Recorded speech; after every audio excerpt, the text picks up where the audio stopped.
come from a single-parent home. We bounced around quite a bit in various social housing and things of that nature.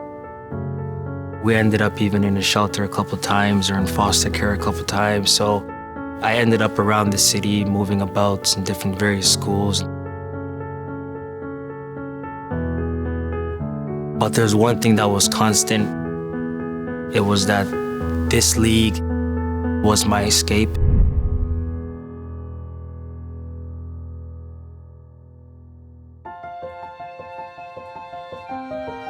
The Driftwood Hispanic Soccer League is run by Patrick Enriquez Navia. Shuffle, shuffle, shuffle, shuffle, let's go! It's a league for kids from 4 to 13, with games every Saturday.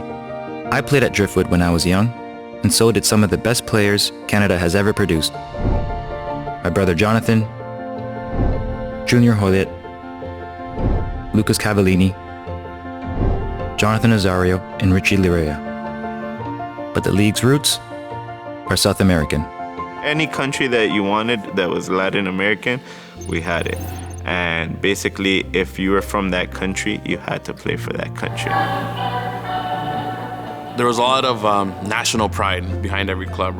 You know, you had Colo Colo from Chile, Chile 79 from Chile, then Club Argentina, Club Uruguay, Club Colombia, Costa Rica, El Salvador. It was a high-intensity place. You came in here and you got the passion of soccer. When we used to have the finals, my dad had to bring in officers to control the crowds because they were so passionate. I've traveled the world. I've seen many crazed fans, but I don't think I've seen the type of fans, the type of passion that I've seen for 7-year-olds playing football in this gym.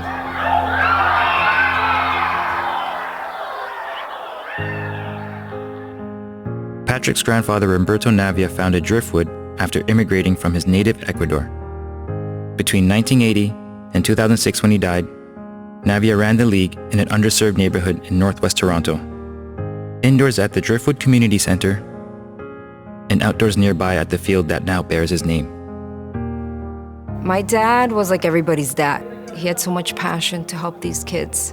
He wanted to, I think, give them a place to feel safe. It was instilled in us, like, our family was never just our family. Like, there was kids from the league that felt like family just because he would always welcome them with open arms. He would go out of his way to make sure that everybody felt like family.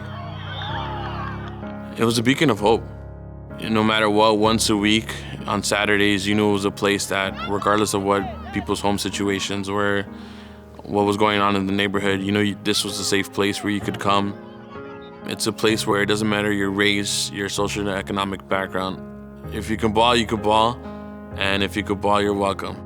What it started to become was that Driftwood Community Center was a community center where all the kids, they would come play their game, but they'd stay here all day. It wasn't only the soccer league, it became like a family, like we were protecting these children. Shane Lammy first came to Driftwood one winter morning when he was just 7 years old to watch his cousin play, and it changed his life. Before the game kicked off, they were short of players, and they looked to the sideline for some kids, and I was sitting right there with my boots on, and they asked me if I can play, and I said, well, I've never really played before, organized, but sure. He said, let's go, and I went, and they gave me a shirt.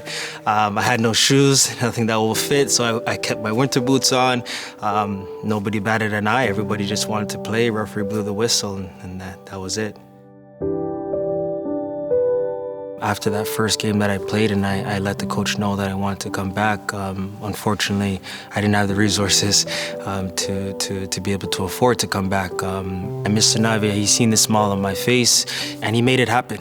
There was no barriers that was going to keep a child off the field. He changed my life. Because of Driftwood, soccer became Shane's life. He played at the provincial and national level, and he's now the head coach for Team Ontario. And he helps Patrick out at Driftwood whenever he can. Shane is a perfect example of what this league is.